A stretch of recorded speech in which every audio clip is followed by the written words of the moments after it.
Hello hi welcome to my channel pretty Paradise. ఎలా ఉన్నారండి అందరూ? బాగున్నారా? నేను చాలా బాగున్నాను. మీరు కూడా బాగుండాలని కోరుకుంటున్నాను. సో ఈ రోజు అయితే ఒక డే వ్లాగ్ మీతో షేర్ చేసుకుందాం అనుకుంటున్నానండి. సో మార్నింగే వ్లాగ్ స్టార్ట్ చేశాను అనమాట. మా హస్బెండ్ అయితే స్కూల్కి స్టార్ట్ అవుతున్నారు. అండ్ ఈరోజు తెల్లవారుజాము నుంచి వర్షం బాగానే పడుతుంది. చూసారా, వాటర్తో నిండిపోయే వీధులన్నీ. అండ్ అక్కడ చెత్తబండి కూడా ఆగిపోయింది. అదే చూస్తున్నా. తర్వాత చేతను కూడా ఇలాగో లేచి వచ్చేసాడు అనమాట. ఇంక వాడు అక్కడ ఏదైనా దొరికితే తీసుకుని ఆడుకుంటూ ఉంటాడు. నైట్ సర్దాను, నేను మార్నింగే సర్దుతాను. ఇంకా అస్తమానం సర్దుతూ ఉంటే నాకు అదే పని అన్నట్టు ఉంటుంది అనమాట. ఇంకా నైట్ పడుకునే ముందు వరకు ఆటలాడతాడు కదా, సో ఆ టాయ్స్ అన్ని అక్కడ వేసేస్తే ఇంకా మార్నింగ్ నేను ఇల్లు తుడిచే ముందు సర్దేస్తాను. ఇంకా అక్కడే ఉంటే అవి తీసుకుని ఆడుతూ ఉన్నాడు. ఇలాగా మా హస్బెండ్ కూడా స్కూల్కి ఇంక వెళ్ళిపోతున్నారు, బాగా చెప్తున్నారు అదే. అండ్ ఇంక వచ్చి హక్ చేసుకో ముద్దు పెట్టి అంటుంటే ఏమో అక్కడి నుంచి చూస్తున్నాడు అనమాట. చల్లగా ఉంది, గాలేసేస్తుంది బాగా. దానికే నవ్వుతూ అక్కడ ఆగాడు. అండ్ ఈ వ్లాగ్లో నేను ఒక సేవింగ్ ఫార్ములా గురించి కూడా చెప్తానండి. అంటే మనం పొదుపు ఎలా చేయాలనేది నేను మొన్న న్యూస్ పేపర్లో ఒక ఆర్టికల్ చదివాను అనమాట. దాన్ని బేస్ చేసుకుని కొన్ని పాయింట్స్ అయితే మీతో షేర్ చేసుకుంటాను. సో అవి మీకు యూజ్ అవుతాయి అనిపించింది నాకు. అండ్ నాకు కూడా ఇలాంటివి చదివితే ఇంట్రెస్ట్ అనమాట. సో ఇలా సేవింగ్స్ గురించి మనం తెలుసుకున్నాం అనుకోండి, ఎంతో కొంత సేవ్ చేసుకోగలుగుతాం. అది మన ఫ్యూచర్కి బాగా ఉపయోగపడుతుంది కదా. అండ్ ఖర్చులు కూడా తగ్గించుకుని హ్యాపీగానే ఉండడం నేర్చుకోవచ్చు అనమాట. సో అందుకే ఇలాంటివి నేను ఎక్కువ ఇంట్రెస్ట్ చూపిస్తాను. నేను అలాంటి వీడియోస్ చూడటానికి కానీ ఆర్ఎల్స్ ఇలాంటివి చదవడానికి కానీ ఎక్కువ ఇంట్రెస్ట్ చూపిస్తాను అనమాట.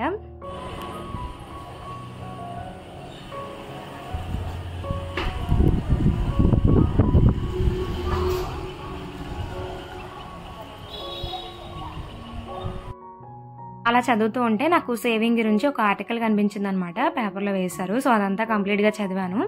బ్రీఫ్గా మీతో ఇప్పుడు నేను షేర్ చేసుకుంటాను. ఇక్కడ మా హస్బెండ్కి సెండ్ ఆఫ్ ఇచ్చేసి ఇంక లోపలికి వచ్చేసాం అనమాట.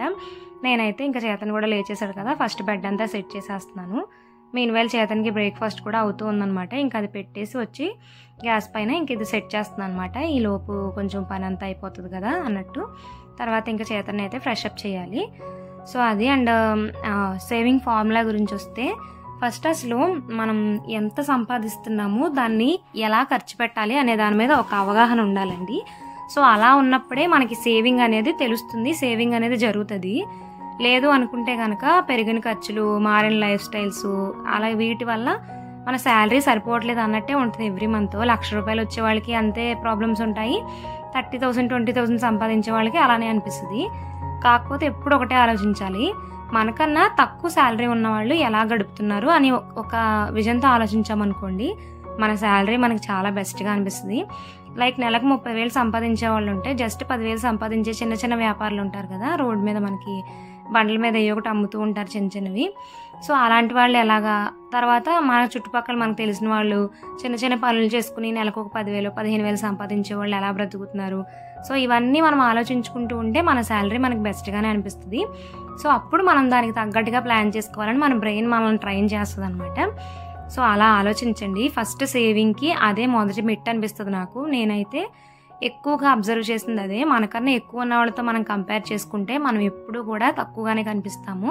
మనకన్నా తక్కువలో ఉన్న వాళ్ళతో కంపేర్ చేసుకుంటే మనం ఎప్పుడు బెస్ట్ పొజిషన్లో ఉన్నట్టే కనిపిస్తాము. సెల్ఫ్ సాటిస్ఫాక్షన్ కూడా బాగా పెరుగుతుంది. దాంతోపాటు మన దగ్గర ఉన్న డబ్బులను కూడా జాగ్రత్తగా ఖర్చు పెట్టుకునే తత్వం అనేది మన బ్రెయిన్కి ఆటోమేటిక్గా అలవాటైపోద్ది అనమాట. అండ్ నెక్స్ట్ ఈ సేవింగ్ ఫార్ములా ఏంటంటే ఫిష్ ఫార్ములా అండి. ఇది ఫైనాన్షియల్ ఎక్స్పర్ట్స్ ఉంటారు కదా, సో వాళ్ళు రాసిన ఆర్టికల్ అనమాట. జనరల్గా పెద్ద పెద్ద బిజినెస్లు చేసేవాళ్ళు, బాగా మనీ ఎక్కువ సంపాదించే వాళ్ళు ఫైనాన్షియల్ ఎక్స్పర్ట్స్ని హైర్ చేసుకుంటారనమాట. సో వాళ్ళు చెప్పినట్లుగా ఇన్వెస్ట్మెంట్స్ చేయడం, తర్వాత వాళ్ళు చెప్పినట్టుగా వాళ్ళ శాలరీని డివైడ్ చేసి ఆర్ఎల్స్ వాళ్ళ ఇన్కమ్స్ని డివైడ్ చేసి సేవ్ చేసుకోవడం చేస్తారు. మనలాంటి వాళ్ళు ఏంటంటే అంత పెద్ద వాళ్ళని హైర్ చేసుకోలేము. అలాగే కన్సల్టేషన్కి వెళ్ళాలన్నా కూడా ఫీజులు ఎక్కువగానే ఉంటాయి కాబట్టి మనం వాళ్ళ దాకా వెళ్ళలేము కూడా. కాకపోతే సోషల్ మీడియా పుణ్యమా అంటూ మనం కొన్ని వీడియోల రూపంలోనో ఆర్ఎల్స్ ఇలా ప్రింట్ మీడియా పుణ్యమా అంటూ కొంత ఇన్ఫర్మేషన్ ఇలా ఆర్టికల్స్ రూపంలోనూ చదువుకోగలుగుతాము. సో దాన్ని కూడా మనం యూటిలైజ్ చేసుకోవచ్చు. మనసుంటే మార్గాలు చాలా ఉంటాయి.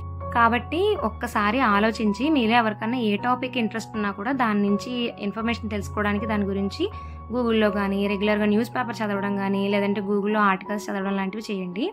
సో నేను అలాగా ఏదో ఒక నాలెడ్జ్ సంపాదించుకోవాలని అనుకుంటాను కాబట్టి అప్పుడప్పుడు ఇన్ఫర్మేటివ్ వీడియోస్ కూడా చూస్తూ ఉంటాను. లైక్ రెగ్యులర్గా 1-2 వీడియోలు అలా చూస్తాను.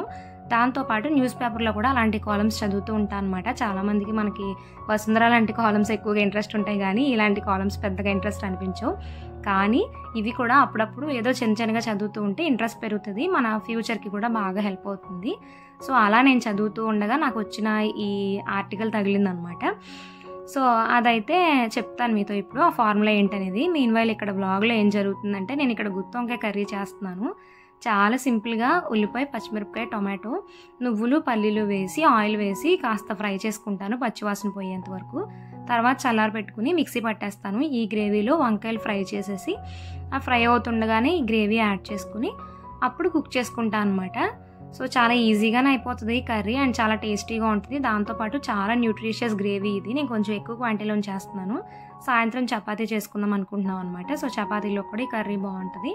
సో 2 పూటలకి సరిపోద్ది అన్నట్టుగా. ఈరోజు మా హస్బెండ్ ఇంకా ఆఫ్టర్నూన్ వస్తా అన్నారు లంచ్కి. సెకండ్ సాటర్డే రోజు తీసిన వ్లాగ్. పిల్లలకి హాలిడే కానీ బట్ స్టాఫ్కి స్కూల్ ఉంది, కానీ లంచ్కి వచ్చే టైం ఉందన్నమాట మా హస్బెండ్కి.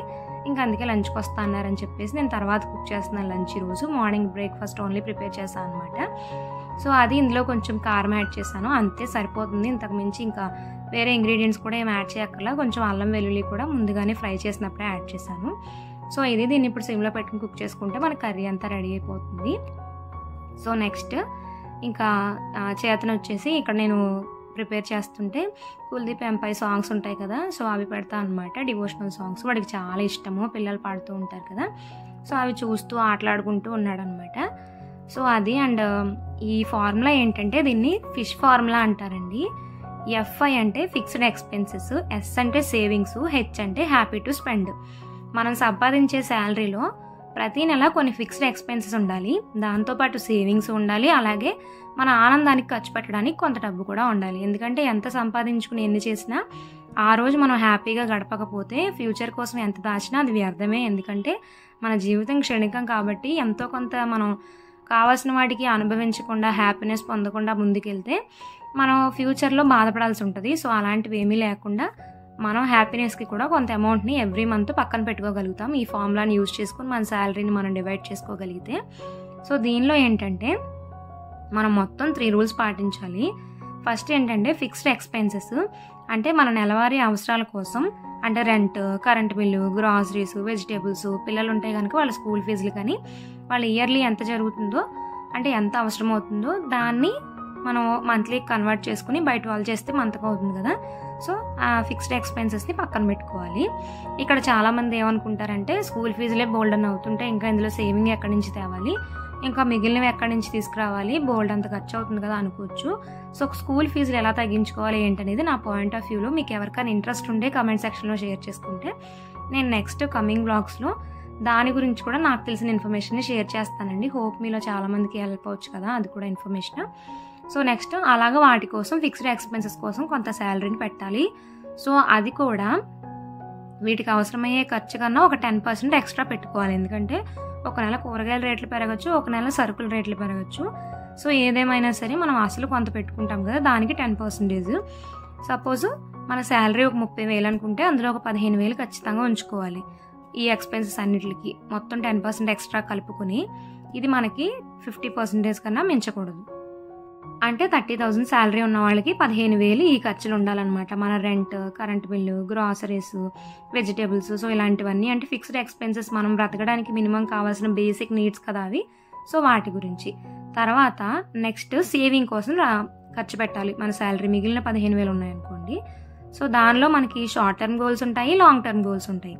షార్ట్ టర్మ్ గోల్స్ ఏంటంటే పిల్లల హైయర్ ఎడ్యుకేషన్ కోసం, లైక్ ఆడపిల్లలు ఉన్నారంటే సుకన్య సమృద్ధి యోజన కడతారు, మగ పిల్లలు ఉన్న వాళ్ళు అయితే పీపీఎఫ్ లాంటివి కడతారు అవి. దాంతోపాటు మనం ఏమన్నా ఫ్యూచర్లో పెద్ద ఇన్వెస్ట్మెంట్స్ చేయడానికి కొంత అమౌంట్ దాచుకోవాలి. లైక్ ఇల్లు కట్టుకోవాలనుకుంటున్నాం, దానికోసం ఏ గోల్డ్లో కొనుక్కుని పక్కన పెట్టుకుంటే ఫ్యూచర్లో అవసరానికి ఉపయోగపడుద్ది. సో ఇలాంటి వాటి కోసం మనం కొంచెంగా 15% తీసి పెట్టుకోవాలన్నమాట. అండ్ ఇంకొక 15% ఏంటంటే బిగ్ గోల్స్ ఏవైతే ఉంటాయో మనకి లైఫ్కి కావాల్సినవి, like term insurance, health insurance, దాంతోపాటు ఏదైనా హౌస్ కట్టుకోవడానికి ఏమైనా ఇంకా ఎక్కువ ఇన్వెస్ట్మెంట్స్ ఉంటాయి కదా. సో అలాంటి వాటికి మనం మిగిలిన 15%లోంచి తీసుకుని యాడ్ చేసుకోవాలి. సో ఇదంతా ఇక్కడ మనకి 80% అంటే 80% అయింది కదా. మిగిలిన 20% మన హ్యాపీనెస్ కోసం ఖర్చు పెట్టుకోవాలి. లైక్ సినిమాలని, అవుట్ సైడ్ ఫుడ్ అని, షాపింగ్ అని, అలాగే దాంతోపాటు ఏవైనా ఎక్కడికైనా ఫంక్షన్స్ లాంటివి వెళ్తే వాటి కోసమని ఇలా వీటన్నిటి కోసం 20% అనమాట. సో అలాగా మనం ప్లాన్ చేసుకుని మన సేవింగ్లోంచి ఎట్టి పరిస్థితుల్లో కూడా మనం రోజువారీ ఖర్చుల్లోకి అమౌంట్ వెళ్లకుండా ముందుగానే ఆ అమౌంట్ని మన సేవింగ్కి వెళ్ళిపోయే విధంగా, లైక్ రెంట్, కరెంట్ ఇలాంటివి ఎలా కట్ చేసేసుకుని అంటే కట్టేస్తామో వెంటనే, సో అలా ఇవి కూడా సేవింగ్స్ కూడా వెళ్ళే విధంగా చూసుకోవాలి. సో ఇలా ప్లాన్ చేసుకోవాలని చెప్పేసి ఈ 3 రూల్స్లో చెప్పారనమాట. సో ఈ ఫిష్ ఫార్ములాని కరెక్ట్గా ఫాలో అయ్యి మనీని మనం ఖర్చు పెట్టగలిగితే మనం ప్రెజెంట్లో హ్యాపీగా ఉండగలుగుతాము, ఫ్యూచర్లో గోల్స్ని తీర్చుకోగలుగుతాం, మన పిల్లలకు కూడా మంచిగా ఒక ఫైనాన్షియల్ సెక్యూరిటీ అనేది ఇవ్వగలుగుతాం అనమాట. నాకైతే బాగుందనిపించింది. అండ్ మీరు కూడా ఒక్కసారి దీని గురించి కరెక్ట్గా విని అర్థం చేసుకుని ఒక పేపర్ మీద రాసుకుని మీ శాలరీ ఎంత ఖర్చు పెడుతున్నారు, ఎంత వస్తుంది, అలా ఎవ్రీ మంత్ అసలు మనం ఎంత మిస్లీనియస్గా వెళ్ళిపోతుంది, ఇలా ఒక ఐడియాకి రండి. అసలు శాలరీ ఎంత, దాన్ని మనం ఎలా స్పెండ్ చేయాలని రాసుకోండి. బుక్ మీద రాసుకుంటే ఏదైనా సరే చాలా క్లియర్గా ఉంటుంది, దాంతోపాటు క్లారిటీగా చేయగలుగుతాం ఏ పని చేసినా కానీ. సో మనకు కూడా ఎంతో కొంత సేవింగ్ అనేది ఎవ్రీ మంత్ కనిపిస్తుంది. ఏంటంటే మనం కొన్నాళ్ళు కష్టపడగలుగుతాం, కొన్నాళ్ళు కష్టపడలేం. లైక్ ఒక 50 years 60 years ఆ ఏజ్లో వెళ్ళి మనం 20s 30s ఉన్నట్టు పని చేయాలంటే అవ్వదు. సో అప్పుడు మనకి ఏదైనా అవసరమైతే మనకి ఎదుటి వాళ్ళని ఇల్లు అడగకుండా ఈ సేవింగ్ ఉపయోగపడేలాగా మనం గోల్స్ అనేవి సెట్ చేసుకుని సేవ్ చేసుకోవాలి. సంపాదించినప్పుడే జాగ్రత్త పెట్టుకోవాలి. సో అలాగే రేపొద్దున ఫ్యూచర్లో మన పిల్లల ఎడ్యుకేషన్ చూసుకోవాలి, మన హెల్త్ చూసుకోవాలి, మనం సంపాదించలేనప్పుడు మనకు ఒక సెక్యూరిటీ అనేది చూసుకోవాలి. సో వీటన్నిటిని బేస్ చేసుకుని మనం ముందుకెళ్ళగలగాలి. ప్రెజెంట్ ఏంటంటే మన సోషల్ మీడియాలో చాలా విషయాలు చూసి వాళ్ళు అవి కొనుక్కుంటున్నారు, ఇవి కొనుక్కుంటున్నారు, అలా ఉంటున్నారు, ఇలా ఉంటున్నారని మనకన్నా ఎక్కువగా ఉన్న వాళ్ళని చూసి ఎక్కువ ఇన్ఫ్లుయెన్స్ అవుతున్నారు. ఇన్ఫ్లుయెన్స్ అవడానికి రీజన్ మిర్రర్ న్యూరాన్స్ అని ఇంతకుముందు ఒక వీడియోలో చెప్పాను కదా. ఎదుటి వాళ్ళు ఏదైనా చేసి హ్యాపీనెస్ పొందితే మనం కూడా అది చేసి హ్యాపీనెస్ పొందాలనుకుంటాము. అది మిర్రర్ న్యూరాన్స్ ఎఫెక్ట్. సో ఆ ఎఫెక్ట్ని తగ్గించుకోవాలంటే ఈ సేవింగ్ విషయంలో ఓల్డ్ మూవీస్ చూడండి. మేము చాలా ఎక్కువగా ఓల్డ్ మూవీస్ చూస్తాము. అసలు ముందు ఒకసారి ఆ ఓల్డ్ మూవీస్ చూడడం అలవాటు చేసుకుంటే ప్రెజెంట్ మూవీస్ కన్నా అవే బాగా నచ్చుతాయి అనమాట. ఫ్యామిలీ వాల్యూస్ గురించి, సేవింగ్స్ గురించి, లైఫ్ ఎలా గడపాలి, ఎలా ఉంటే హ్యాపీనెస్ ఉంటుంది, మన హెల్త్ వెల్త్ అన్నీ ఎలా చూసుకోవాలి, పేరెంటింగ్ గురించి కానీ ఇలా చాలా విషయాలు మనం ఓల్డ్ మూవీస్ నుంచి చాలా బాగా నేర్చుకోవచ్చు. మేమైతే రెగ్యులర్గా వాచ్ చేస్తూ ఉంటాము. మాకు చాలా ఇంట్రెస్ట్ కూడా.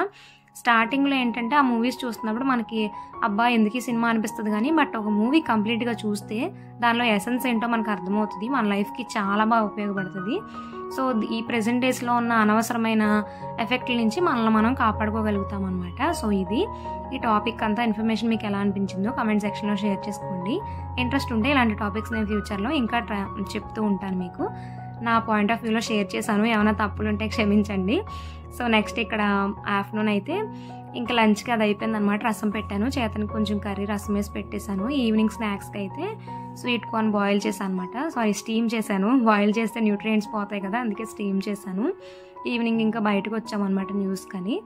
సో ఇంకా అక్కడ ట్రైన్ వస్తుంటే గేట్ వేస్తే చేతన్ చాలా ఎక్సైట్ అయి చూస్తున్నాడు. ఈ మధ్య బుక్స్లో ట్రైన్ చూశాడు కదా, ఇంకా బయట ట్రైన్ చూసినా చాలా ఇంట్రెస్ట్గా చూస్తున్నాడు అనమాట. అందుకే ఇంకా వాడి ఎమోషన్ క్యాప్చర్ చేద్దాం అన్నట్టుగా తీసాం కానీ వర్కౌట్ అవ్వలేదు.